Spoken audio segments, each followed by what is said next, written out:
The scene begins with Jerome proudly declaring that he's an expert at packing.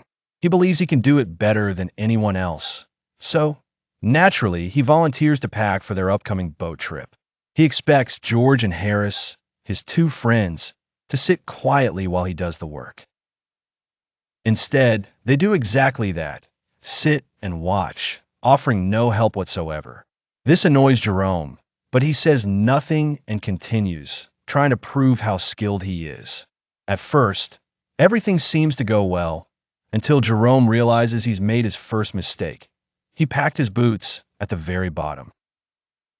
So, everything has to be unpacked and then repacked again. He starts over, but now he can't remember if he packed his toothbrush.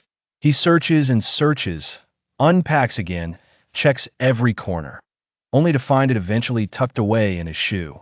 Then, he forgets the shaving cream. The process repeats over and over. Pack, unpack, repack. Each time, something small goes missing and chaos grows.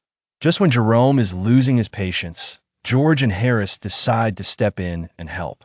But instead of making things easier, they turn the situation into a full-blown comedy show. George tries to pack a bottle of jam and crushes a tomato underneath it. Harris places a kettle inside the bag, without realizing it's still full of water, which leaks everywhere. But the biggest disaster? The butter. They lose it, then find it, then sit on it. Finally, they scrape it off someone's shoe and try to pack it as if nothing happened. Just when things couldn't get worse, in comes Montmorency, the dog. And he is determined to help too.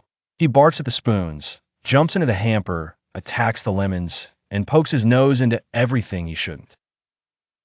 At one point, it looks like he might get packed by accident. Montmorency's interference adds the perfect layer of mischief to an already chaotic scene. After hours of confusion, yelling, searching, and accidental destruction, the three friends finally finish packing. They are exhausted, disheveled, and clearly fed up. And all of this was just to get ready for a relaxing boat trip. The whole event is a perfect example of how even the simplest task can turn into a hilarious disaster when overconfidence and bad teamwork mix together. Through this scene, Jerome doesn't just make us laugh. He gives us a clever look at human behavior. Everyone thinks they're good at packing, but when too many hands and egos get involved, the result is chaos.